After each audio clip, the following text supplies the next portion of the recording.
आप लोग केवल जातीय आधार पर समाज को बांटते रहे। उस दलित के बच्चे के बारे में नहीं सोचते थे जो इंसेफ्लाइटिस से पीड़ित होकर के दम तोड़ता था। उस अति पिछड़ी जाति के बच्चे के बारे में नहीं सोचते। संजय निषाद, डॉक्टर संजय निषाद जी की पीड़ा वैसे ही नहीं थी। उनकी पीड़ा इस बात को रही तो इसलिए थी कि आप लोग ये चाहते थे कि वो आप लोगों का पिछलग्गू बना रहे और मंत्री ना बने। लेकिन मैं वही कह रहा हूं ना, लेकिन आज एक गरीब का बच्चा, अगर एक गरीब का बेटा और गरीब का नेता मंत्री बन गया तो समाजवादियों को बुरा लग गया कि परिवार से कैसे हट गए आए। और उसके लिए सरकार के प्रयास, आपके सिद्धार्थनगर तो इसका एक प्रकार का एपिसेंटर था। सबसे ज्यादा पेशेंट में जो इंसेफ्लाइटिस के मरीज माने जाते थे आपके सिद्धार्थनगर जनपद से आते थे, और सबका उपचार गोरखपुर में ही बीआरडी मेडिकल कॉलेज में होता था। क्या स्थितियां थी, दम तोड़ते थे लोग। बल आपके देवीपाटन कमिश्नरी के अंदर अज्ञात बीमारी दिखाई जाती थी। मुझे याद है, मैं 2007 में बलरामपुर गया। मैं बलरामपुर में गया था तो एक डिस्ट्रिक्ट हॉस्पिटल में मैंने एक न्यूज़पेपर में पढ़ा कि अज्ञात बीमारी से 10 बच्चों की मौत हुई। मैं भौचक था, मैंने कहा 2007 में इनसे ये जो है अज्ञात बीमारी कौन सी है ये। तो मैं सांसद था, मैं हॉस्पिटल चला गया। हॉस्पिटल गया, मैंने देखा वहां पे जो लक्षण थे, लक्षण के बाद मैंने सीएमओ से मुलाकात की। और मेरे संसदीय क्षेत्र का हिस्सा नहीं था, लेकिन मैं सीएमओ से मुलाकात किया। मैंने उनसे पूछा, मैंने कहा भी ये जो बच्चे हैं, ये बच्चे तो ये जो लक्षण है इंसेफ्लाइटिस के दिखते हैं। उन्होंने कहा लेकिन हमारे पास उपचार की व्यवस्था नहीं है। तब समाजवादी पार्टी की सरकार थी। उन्होंने कहा हमारे पास उपचार की व्यवस्था नहीं है, हम क्या कर सकते हैं, और इसलिए हम लोग इन चीज़ों पर वो नहीं करते, इसलिए अज्ञात बीमारी बता करके मरना है तो मरने दीजिए। ये टिप्पणी थी उस समय के आपकी सरकार के समय के एक सीएमओ के। और हम लोगों ने जब आए, हम लोगों ने व्यवस्था दी। आज इंसेफ्लाइटिस से मौत 0 है। पांडे जी देखिए, इस चीज को देखा जाना चाहिए, रिजल्ट क्या है, परिणाम क्या है। आप घोषणाएं बड़ी बड़ी करें लेकिन परिणाम ना आए, उस परिणाम का मतलब क्या है। आप घोषणाएं बहुत करें कि हमने 3 लाख करोड़ रुपए में इतना काम कर लिया। क्या काम कर लिया? मैं तो JPNIC, Purvanchal expressway, Gomti river front, इन सब की तो मैं चर्चा कर ही चुका हूं, बता ही चुका हूं। लेकिन रिजल्ट क्या है? यूपी के ओवरऑल परसेप्शन पर क्या प्रभाव पड़ा, क्या दे दिया समाजवादी पार्टी ने,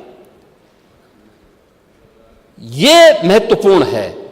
और आज हम क्या दे रहे हैं?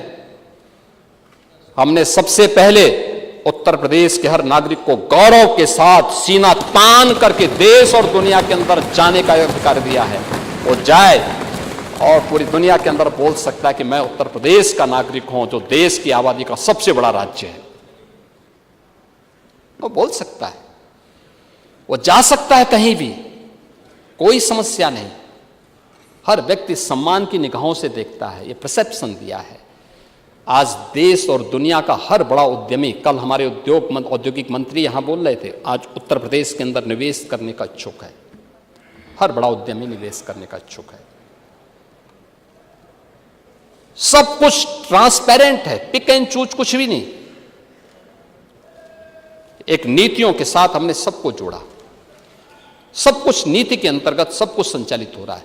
और उन्हीं चीजों को लेकर के हम लोगों ने ये बातें यहां पर कही, और ये इंसेफ्लाइटिस से जुड़ा हुआ ये मुद्दा था, लेकिन इसमें डाटा ने बड़ी भूमिका का निर्वहन किया। दूसरा है उदाहरण मैं दे रहा हूं, जो आपने कहा था ड्रॉप आउट रेट के बारे में। देखिए, हमारे लिए चिंता का विषय था कि शिक्षा में जो ड्रॉप आउट रेट रहा है, देखिए आपके समय में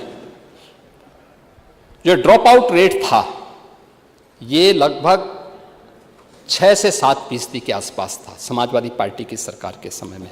आज ये लगभग 0% से लेकर के 3 के आसपास है। लेकिन इसके पीछे कारण क्या था? हम इसको नीचे लाने में क्यों सफल हुए? अलग अलग, ये मैं प्राइमरी की बात कर रहा हूं, ये प्राइमरी की बात कर रहा हूं मैं, लेकिन आज हम इसको सफल करने, इसको हम लोग ड्रॉप आउट रेट को नीचे न्यूनतम लाने में क्यों सफल हुए हैं? खास तौर पर देखिए, आम धारणा क्या थी, और मुझे अफसोस हो रहा था, आपने सीएम कंपोजिट विद्यालय की बात की। इस सीएम कंपोजिट विद्यालय केवल हम एक जिले में पहले चरण में 2 दे रहे हैं, लेकिन सच्चाई ये है कि हम इसको न्याय पंचायत स्तर तक बनाना चाहते हैं। 8000 न्याय पंचायतें हैं, 8000 न्याय पंचायतों में 8000 ऐसे विद्यालय बनाने की दिशा में हम कार्य कर रहे हैं। इस बजट में भी हमने पैसा 150, हम गत वर्ष पैसा दे चुके हैं, 150 का इस बार भी हम पैसा दे चुके हैं। यानी पहले चरण में हर विधानसभा क्षेत्र में एक एक बन जाए, और एक एक बनने के बाद फिर हम लोग इसको ब्लॉक स्तर पर ले जाएंगे, फिर न्याय पंचायत स्तर पर लेके जाएंगे। 12 से 15 एकड़ क्षेत्रफल में प्री प्राइमरी से लेकर के 12वीं तक के बच्चे एक कैंपस के नीचे, एक छत के नीचे पढ़ेंगे। पर्याप्त मात्रा में शिक्षक होंगे, पर्याप्त मात्रा में छात्र होंगे, और एक ही कैंपस में शिक्षा के साथ साथ कौशल विकास के बारे में जानकारी उनको मिलेगी, स्पोर्ट्स की अच्छी फैसिलिटी उनके पास होगी। क्यों नहीं कंपटीशन के योग्य हमारे बच्चे तैयार होंगे? क्यों नहीं तैयार होंगे? लेकिन आपने बनाने का प्रयास नहीं किया। लेकिन ड्रॉप आउट रेट के बारे में जो चर्चा हो रही थी कि डाटा का महत्व क्या है, दूसरा ड्रॉप आउट रेट का जो मैं बात कर रहा था, आप क्या करते थे? हम लोगों ने जब स्कूल मर्जर की बात की थी, आपने जो बात कही यहां पे कि साहब शिक्षक पढ़ाते नहीं हैं, फलाना ठिकाना, ऐसा नहीं है। अरे हम लोग जितने भी आए हैं सब शिक्षकों के द्वारा पढ़ाए गए लोग ही यहाँ आते हैं, और शिक्षकों ने जब पढ़ाया तब हम यहाँ आए हैं। और मैं सही बताता हूं कि अगर कभी मेरा पुराना कोई शिक्षक मिलता है तो मैं आज भी उसको प्रणाम करता हूं। और मैं आप देखो, आप व्यवहारिक बहुत सारी चीजें बोल देते हैं, और बहुत सारी चीजें उम्र के साथ मुंह से निकल भी जाती हैं, लेकिन और उन चीजों को हम लोग जब बोल देते हैं, लेकिन मेरा मानना है शिक्षकों के प्रति सम्मान का भाव हम सबके मन में होना चाहिए। और सरकार ने इसीलिए कहा कि हम कैशलेस की फैसिलिटी उन सभी शिक्षकों को देंगे। बेसिक है, माध्यमिक है, उच्च है, इन सबको हम देने जा रहे हैं। शिक्षणोत्तर कर्मचारियों को भी हम उसके साथ जोड़ रहे हैं। और उसको ड्रॉप आउट रेट की जब हम बात कर रहे थे तो ये मान्यता क्या थी कि साहब बेटियां इसलिए स्कूल छोड़ देती हैं कि स्कूल दूर है। हम लोगों ने सर्वे किया, क्या यही सही कारण है? इंफ्रास्ट्रक्चर डेटा गहराई से उसका जब विश्लेषण किया गया, डेटा का विश्लेषण किया गया, उसको देखा गया, एनालिसिस की गई कि क्या ये सच है, आया नहीं। बालिकाएं स्कूल इसलिए छोड़ती हैं क्योंकि स्कूल में शौचालय की व्यवस्था नहीं, पेयजल की व्यवस्था नहीं, कहां बेटी जाएगी। और ये इस डबल इंजन की सरकार ने आदरणीय प्रधानमंत्री जी की प्रेरणा से तय किया कि हर स्कूल में शौचालय होने चाहिए और शुद्ध पेयजल की व्यवस्था होनी चाहिए। और ड्रॉप आउट रेट इसलिए हम 0 तक पहुंचाने में सफल हुए हैं। ड्रॉप आउट रेट याद करिए ना, 17 के पहले उत्तर प्रदेश की बेसिक शिक्षा परिषद में पढ़ने वाली बेटियां नंगे पैर स्कूल जाती थी। 60% से अधिक बेटियां नंगे पैर जाती थी स्कूल।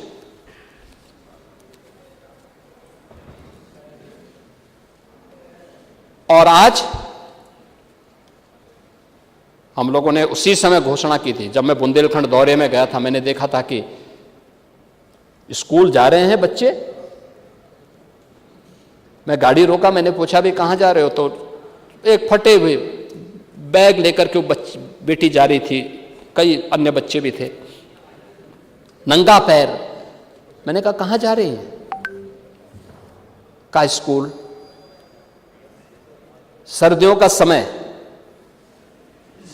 फटी हुई फटा हुआ कुर्ता, नंगे पैर। मैंने कहा चप्पल नहीं है, चुप। मैंने अपने सहयोगी से कहा, मैंने कहा इस बच्चे को 100 रुपया दो खरीदने के लिए। उसने नहीं लिया। मैंने कहा अकेले स्कूल जाती हो, और कौन कौन लोग हैं? कहा नहीं, सब गांव के अन्य, सब गांव की ही बेटियां सभी थी। उन्होंने कहा सब एक साथ हम लोग जा रहे हैं। यानी ये स्थितियां थी। तो मैंने ये पूछा, मैंने कहा भाई वगैरह नहीं है? कहा साहब भाई है, लेकिन भाई तो अंग्रेजी स्कूल में पढ़ता है। हाँ, मैं क्या करूं? नहीं देखो, गलत बोल रहे हैं आप लोग, पिक एंड चूज करते थे। मैं जब लीकेजेस रोकने की बात करूंगा ना तो बता दूंगा उस समय सही।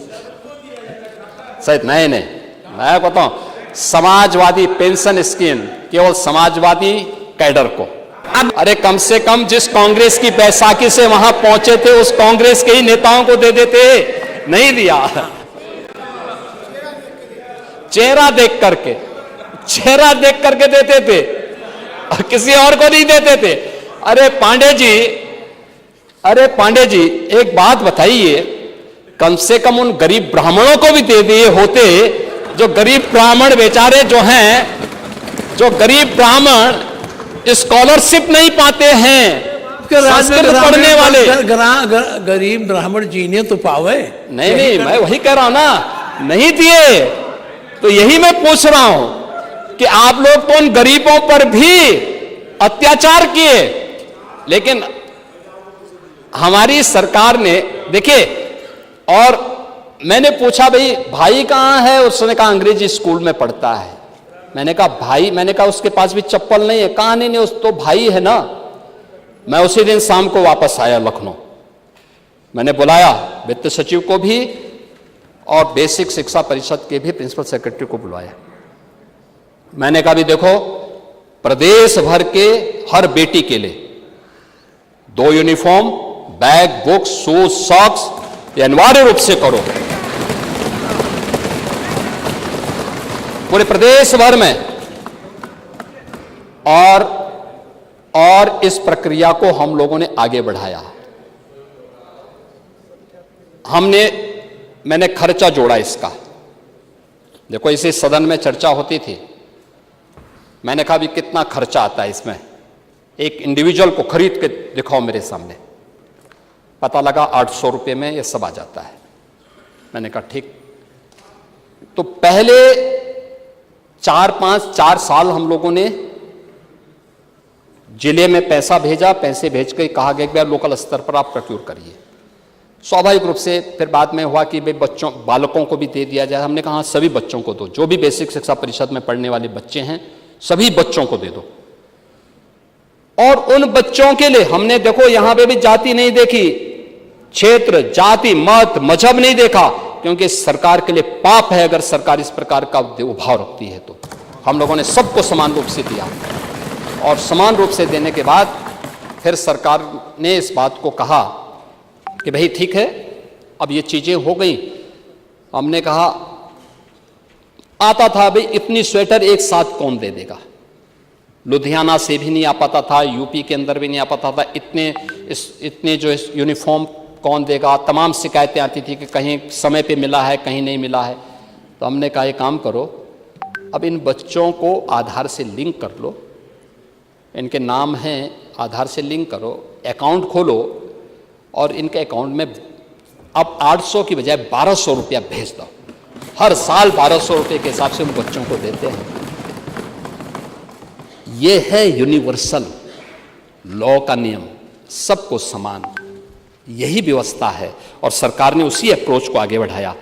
बेटी के ड्रॉप आउट रेट को कम करने में डाटा की क्या भूमिका हो सकती है और स्टेट डाटा अथॉरिटी के गठन के पीछे की सरकार की मंशा क्या है, सरकार ने कैसे इसको आगे बढ़ाया है, ये उसके पीछे की धारणा यहां पर मुझे चूंकि रखनी थी, इसलिए मैंने यहां पर बताया कि इसलिए हम स्टेट के अंदर, राज्य के अंदर अन्य योजनाओं को इसी प्रभावी ढंग से हम क्रियान्वित कर सकेंगे।